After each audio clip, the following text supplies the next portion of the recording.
First reason ఏంటంటే నా company top 50లో ఉందా అని అడిగా, అట్లీస్ట్ ఫార్చ్యూన్ 500లో ఉందా అని అడిగా.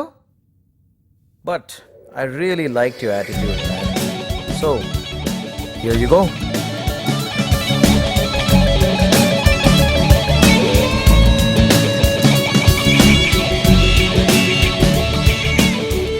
Sir, thank you so much, sir. All the best.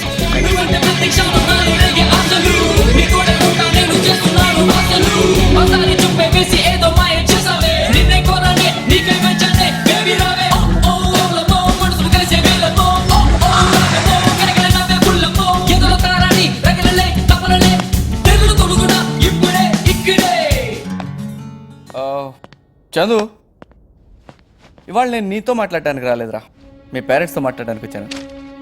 ఈరోజు నా లైఫ్లో మోస్ట్ హ్యాపీయెస్ట్ డే. చందు, ఏమైందిరా?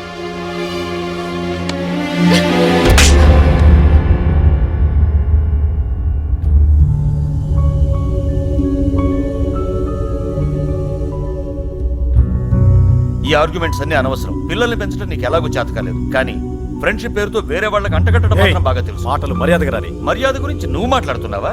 నీ కూతురుకున్న మర్యాద ఏంటో ఆవిడ కాలేజీకి వెళ్ళి అడిగితే ఎవరైనా చెప్తారు. నా కూతురు గురించి ఎవరు ఎన్ని చెప్పినా నమ్మను, వినను. అర్థమైందా? ఆహా, ఎవడో ఏదో చెప్పడం కాదు, చేసిన వాడే చెప్పాడు చాలా డీటెయిల్డ్ గా.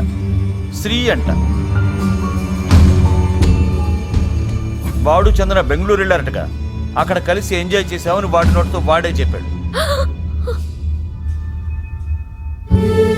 నా మీదే ప్రామిస్ చేసి నా గురించి చెడుగా చెప్పి చందు ఏం మళ్ళీ నా పేరు నీ నోట వస్తే చంపేస్తా. మళ్ళీ నీ పేరు నా నోటితో పలకాల్సిన రోజు వస్తే నేను చచ్చిపోతా. చందు, అసలు జరిగిందేంటో తెలుసుకో.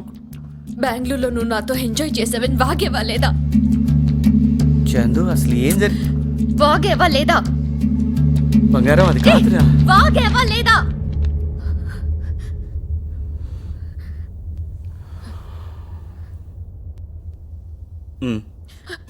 ఒరేయ్, ఇంతకాలం ఎవరో నీ గురించి చెడుగా చెప్పినా నేను నమ్మలేదురా. చందు, చెప్పేది మా నాన్నతో సహా. ఇక ఎంతమంది నీ గురించి మంచిగా మాట్లాడినా సరే నేను నమ్మను. ఇవాళ నీ లైఫ్ లో ఎందుకు హ్యాపీయెస్ట్ డేనో నాకు తెలుసురా. మా నాన్నతో పిల్లని ఎందుకు కన్నావా అనిపించేలా చేశా. ఇక లైఫ్ లో మళ్ళీ నాకు కనిపించకు. Get lost.